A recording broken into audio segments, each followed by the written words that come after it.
我是爱喝奶茶的奶爸狗狗，来自上海。壮游记拍摄于2021年10月，而现在所听到的配音都非当时尚未做 YouTube 说话科办的那个狗狗的原声。得益于疫情那段外出都离不开口罩的特殊时期，使我现在直接把原声消除，在后期配音也毫无违和。那次拍摄的影片一直存在于手机中，之所以会想要重新拾获，是因为最近看见妹妹刚出生时期拍摄的影片中，与现在相比变化非常大。年纪大了的人就爱回忆，所以趁壮壮半岁时的环岛游记忆尚存，做成影片留下回忆，将来再看也是一种乐趣。从台北出发，开启顺时针的环岛之旅，第一站便是新北市的标志之一野柳公园的女王头岩石。野柳公园属于地质公园，地形狭长，位于海边。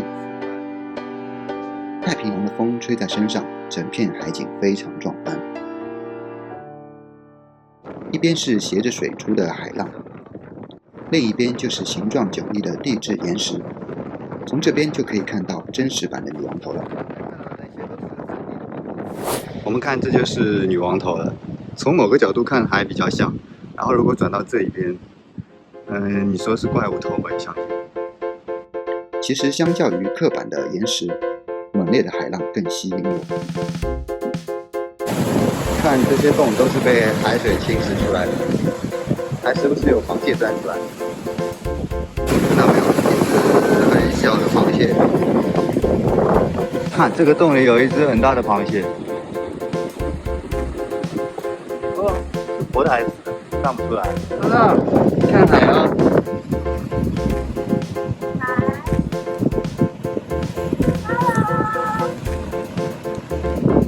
还有浪哦。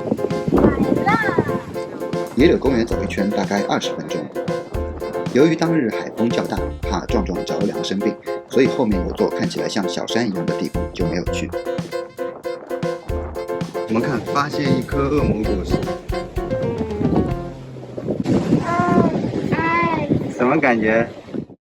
在野柳对面的 7-Eleven 用完午餐，就前往了壮游记的第2站十分瀑布。前2天刚好下过雨，十分瀑布今日的水量应该十分大，有点期待哦。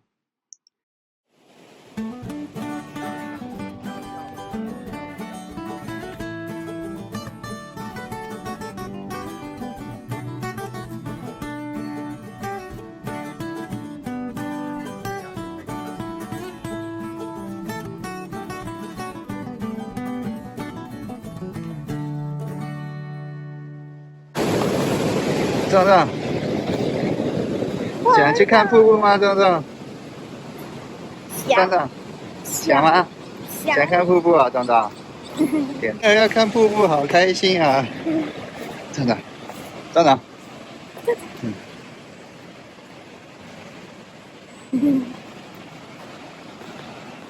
看到台铁从边上经过，将来如果有机会，一定要坐一趟火车环岛。没想到那么快，壮壮就走过了人生中第2座吊桥。跨过吊桥，这一片有点像《千与千寻》那个洞穿出来之后。小唐僧骑马去取经啊！十分瀑布就在眼前，水量超大，我们赶快走近看一看。好壮观哦！这里就能感受到水汽。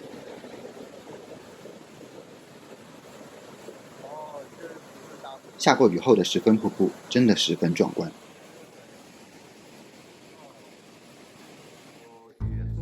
傍晚时分到达了第3站九份，天空开始下雨。check in 之后，我们就到了据说是芋圆发源地的阿甘鱼芋圆。因为天气不好，需要撑伞就无法拍摄。翻看了照片才记起，后来在阿妹茶庄吃的晚餐，傍晚完全无游客的九份老街，以及老街某条巷子里超级像果果的涂鸦，这些都是九份的记忆。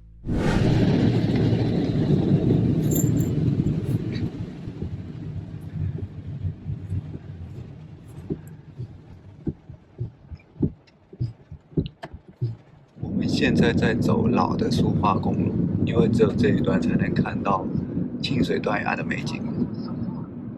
现在已经有新的苏花公路，没有以前那么危险，不会平均3天死1个人。但那个脚踏车不能走。这里脚踏车不能走。苏花改啊，苏花改，那对啊，有苏花改，这里脚踏车随便走，很安全。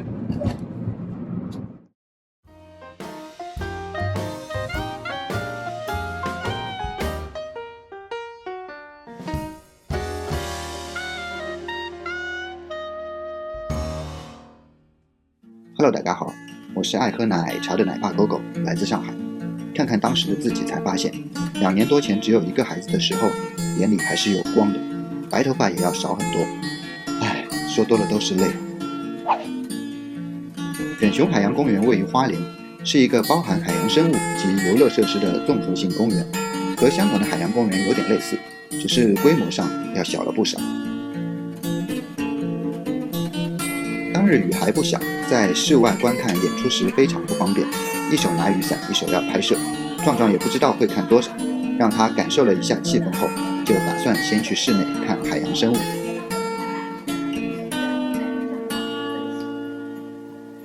大熊海狮先生的下午茶哦，有没有很多？我们要均衡营养，所以呢，每一种都要吃。好，那我们呢，现在举起你的手，跟我们的海狮先生说声拜拜，让他进去休息吧，辛苦你。太好了。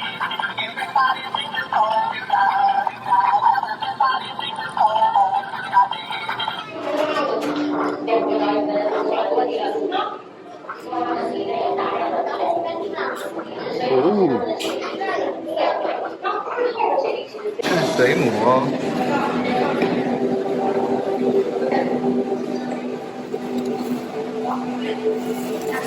水母哎，站站，水母啊，水母啊。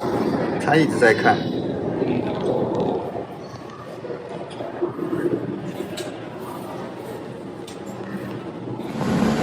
这个缆车看出去就是太平洋的海景。海洋生物馆出来后，旁边就有直达公园最高处的缆车，哪怕下着雨的阴天，太平洋的海景依然非常棒。而且当日人流非常稀少，所以我们就来回坐了2次缆车，毕竟当时的壮壮可以玩的电动项目几乎为0。哦，无敌海景！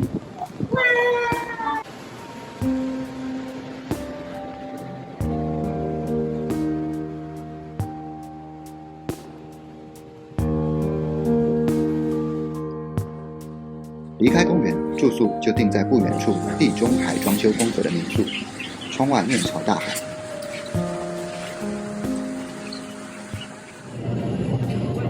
今天是壮游记第3天，我们开车去太鲁阁，路上要接近1个半小时。张张开心吗？张张你就玩水壶啊？玩水壶玩得很开心，对不对？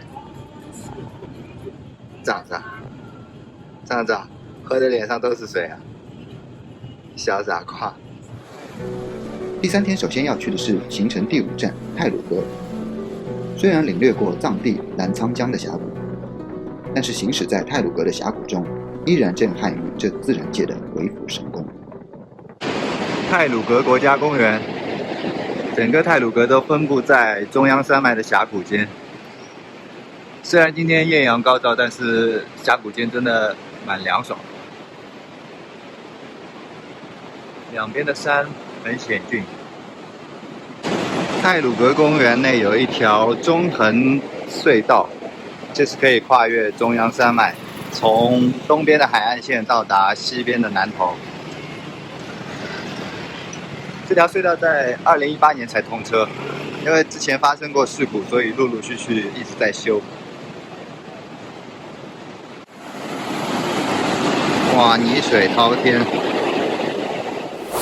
有些记不清是其他景点在修缮没有开放，还是带着孩子不方便深入。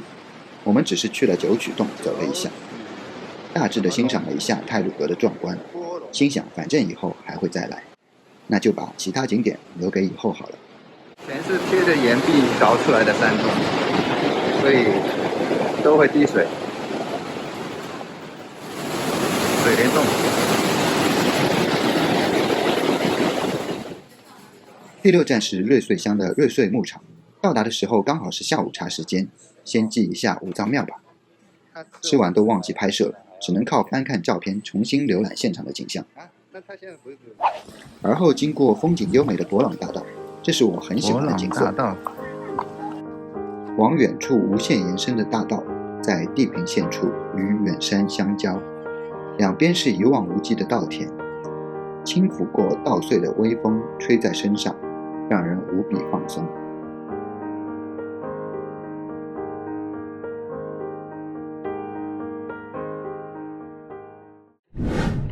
晚上抵达台东，老婆特意预定了可以泡汤的民宿，让壮壮第一次在宽阔的浴池内体验了一下温泉。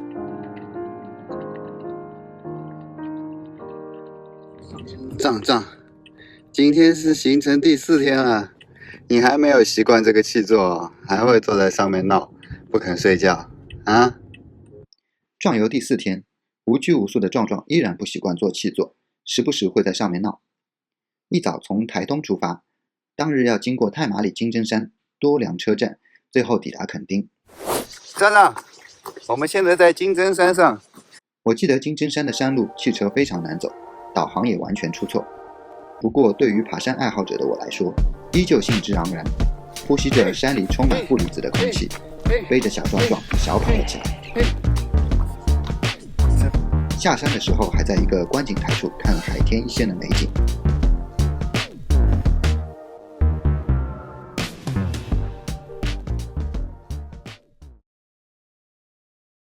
而后特意去了太麻里的一处民宿，左奶奶的家。2019年我骑行环岛时路过此处，主人的热情以及民宿如家般的温馨让我记忆深刻，没想到还能再度经过，便去拜访一下，可惜当日主人不在。而后在多良车站打卡用餐，见到了非常梦幻的海边铁路，这一路的海景都非常优美。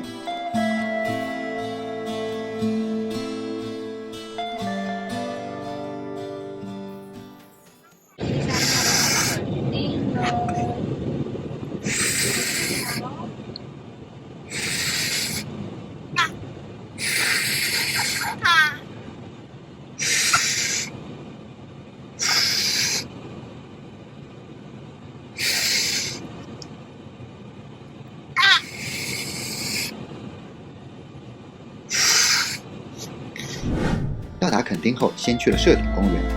说实话，即使翻看了照片，我也不太记得这个公园有何特色，只记得壮壮有坐在草堆上，所以这个景点可以忽略不计。而后来到据说很平价的邱家生鱼片，不过说实话，虽然生鱼片不贵，但其他菜不便宜，一进一出就差不多了，也是一种商业手段。夜色下的墾丁大街商业气氛浓郁，充满了游客，热闹有余而稍欠特色，跟任何一处的任意一条夜市街都差不多，稍稍逛了一下便离开了。第5天上午到海角7号和阿家的店打卡后，出发前往墾丁白沙湾。至于我这样一个不追星不赶潮流的人，为何要去海角7号打卡呢？是因为电影里的台词是我当初追老婆时常常借用的话。墾丁往台南出发，经过白沙湾。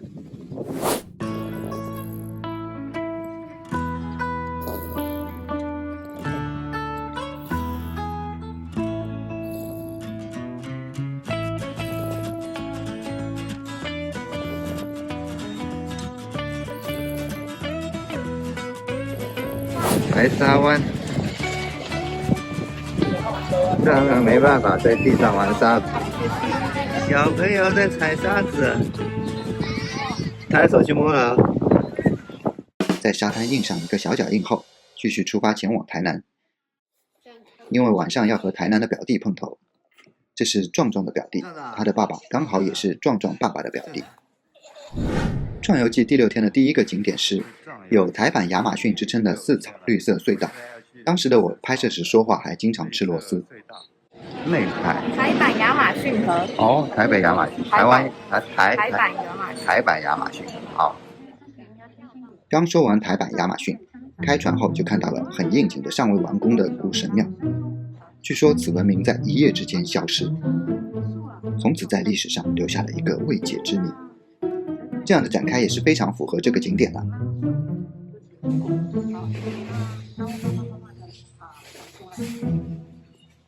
我们这个看到山地上呢，会有一些小螃蟹，还有小鼠这里光血路啊，不错，搞不好然后这个感潮沟呢，之前是其中有一段其实还挺有亚马逊的感觉，只是刚开始有点感觉，便在前方看到了人工的痕迹，一处类似围墙的建筑，那应该是亚马逊的边缘了。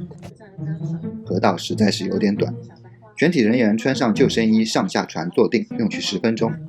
抵达边缘的路程10分钟，再10分钟返程，这就是售票导览处介绍的行程需要30分钟。下一个景点是位于台南七股的国圣灯塔，这里应该不算是一个热门的景点，但我为什么执意要去呢？因为集齐台湾的东南西北4座灯塔，可以交换一个小壮壮呀。壮壮，我们现在4点多。坐阿里山的小火车去看阿里山日出，已经好多人了。阿里山小火车5点10分开，要坐半个多小时。这个小子现在穿的满身厚衣服，身上气温11度平的。前一天我们从台南驶达阿里山入住，早早入睡，因为这一日行程的第7日，我们要坐小火车去阿里山山顶看日出了。当日清晨的温度是11度，虽然也不算特别低，但是在光明还未出现的那一刻，总是让人觉得寒冷，非常担心壮壮会着凉。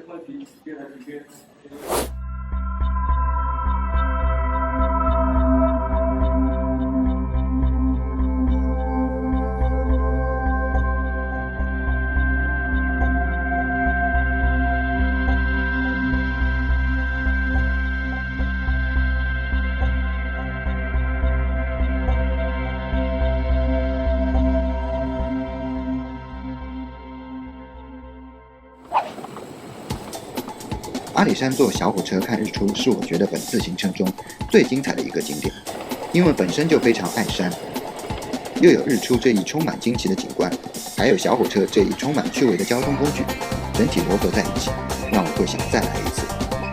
下山途中在小火车上左边拍拍右边拍拍，非常欣喜。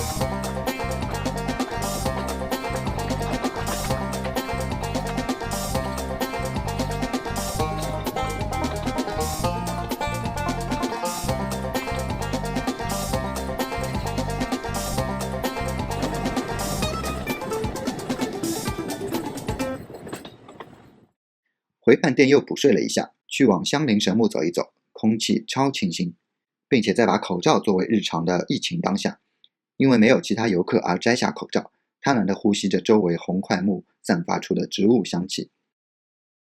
这一棵就是香菱神木，有着2300年历史的红桧树，树围达到了12.3米，以当时壮壮的身高来算，需要17.3个壮壮头脚相连才能绕这棵神木一圈。在神木下喂完奶，希望壮壮能像神木一样高大挺拔。阿里山小火车拜拜啦，下次再来乘坐，我们就要下山了。阿里山下山的路况突然就起雾了，很可怕，妈妈要小心开啊。这个雾已经要散掉了。哦，要散掉了啊，可能只有上面雾比较大，下面就好一点。看云海升上来了。还好，小一点吧。老司机气定神闲，而我全程紧张。此时有种坐飞机的感觉，不知道各位会怎样。但是我在起飞那一刻，脑海里想的总是基友们，出事的话要死就一起死吧。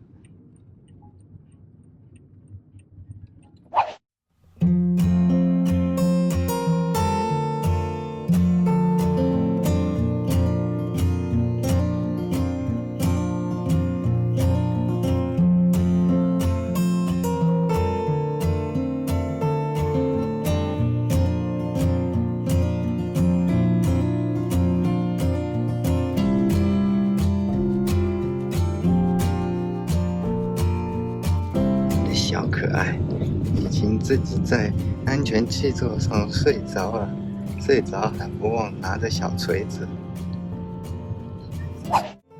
我记得第8天上午我们去了日月潭，或许是从小教科书里把日月潭描绘得如何之美，而实际看到觉得落差挺大，所以并没有拍摄任何影片素材，稍作停留就转而上了清境农场。站长，我们现在在哪里？合欢山国际暗空公园，是一个看星空的地方。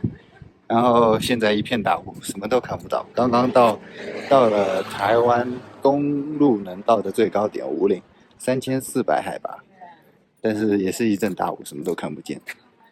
然后壮壮今天没办法爬合欢山了，人生第一座百岳挑战失败，下次再来。啊，小朋友会不会冷？小朋友不会冷。现在我们在清境农场。有很多小羊，壮壮很喜欢看小羊。小羊嘞，小羊在这里，这里的小羊，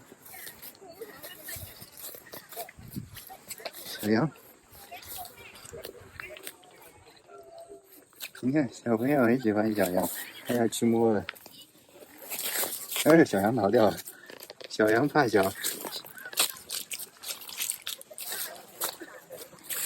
小羊怕熊小。没想到清境农场就是本次壮游记的最后一站。看完马术后，时间也不早了，在夕阳下驱车驶向台北的家。或许是太累了，带孩子长途真的很折腾，随身尿布、奶瓶、玩具、澡盆、衣物、洗奶瓶、刷、热奶器等等等等。妈妈全程开车，而爸爸全程在后座安抚壮壮，无时不在消耗体力，并且每天都要算好时间，到哪里可以喝奶。不过想想也挺对，父母本就是爱折腾之人，否则也不会从上海折腾到台北生活了。在剪辑影片的当下，发现真的很久没有出去旅游了，似乎在2个小孩的成长与一地琐事中耗尽了精力。对比当时影片和现在的自己，2个小孩的操劳程度绝对是1加1大于2的，才让现在自己白发多了许多，而面色也憔悴了不少。不行啊，壮壮，爸爸才40岁啊，人生之旅才过一半，日后还有很多地方要和你、和妈妈、和妹妹一起去浪迹呢。我们的下一段旅程会在哪里呢？暂且先保重身体，留待下一次折腾吧。